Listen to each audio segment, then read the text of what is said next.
Mmh.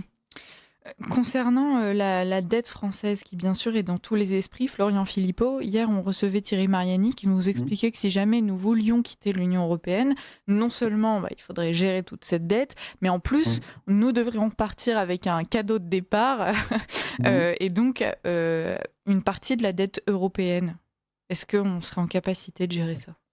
Écoutez, j'ai vu l'extrait de Thierry Mariani, j'ai même répondu sur les réseaux sociaux. D'abord, je suis, surpris de voir que le RN, puisqu'il est eurodéputé RN, est capable de dire strictement l'inverse de ce qu'il disait il y a quelques années. Puisque je rappelle qu'en 2017 encore, Marine Le Pen disait que 70 de son programme dépendait de la sortie de l'Union européenne et de l'euro. Donc moi, je trouve que c'est toujours une contorsion intellectuelle particulière de trouver les pires arguments du monde aujourd'hui contre ce qu'on défendait hier. Je trouve que ce n'est pas très rassurant pour les électeurs, parce que ça veut dire que d'autres revirements sont possibles. Ensuite, reprendre les arguments du système, nous dire ça nous coûtera 30% de niveau de vie, mais ça vient d'où ça? Ça vient de quoi? Ça vient de l'Institut Jacques Delors? Ça vient de l'Institut Montaigne? Bah oui, ça vient de l'Institut Montaigne. C'est problématique de reprendre les instituts du système quand on s'appelle le RN et qu'on fait croire qu'on est un parti d'opposition et qu'on raconte donc là n'importe quoi.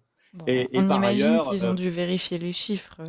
ah non, mais ils reprennent, moi je vous dis, ils reprennent les instituts, bah, c'est tout ce qu'on combattait avant au FN et au RN, c'est-à-dire la propagande, le projet peur, le Fear Project comme il a été terrorisé au Royaume-Uni lors du Brexit. C'est ce que nous servait sur un plateau l'UMPS à l'époque. Ça va dire, maintenant c'est eux qui reprennent ça, c'est dans leur bouche. Enfin, je trouve ça incroyable et sidérant.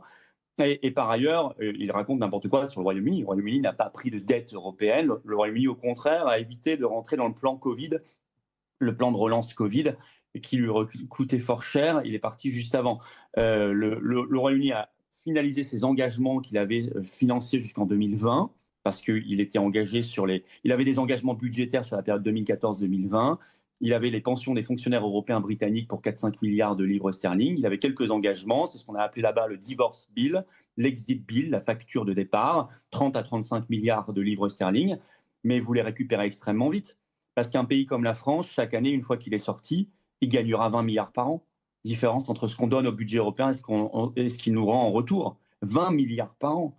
Ça va être une économie immédiate. Ça va être par ailleurs une capacité de relancer notre économie. On aura le droit enfin de faire du patriotisme industriel. On aura le droit de protéger notre agriculture. On aura le droit de dénoncer le Mercosur et l'accord avec l'Inde. On aura le droit de contrôler nos frontières nationales, de réduire drastiquement l'immigration. Là, oui, on pourra le faire. Alors que le RN ne peut plus le faire en voulant rester dans Schengen, la CEDH et l'Union européenne. Donc on fera baisser les coûts également et on améliorera le bien-être, la sécurité, la prospérité dans la société française.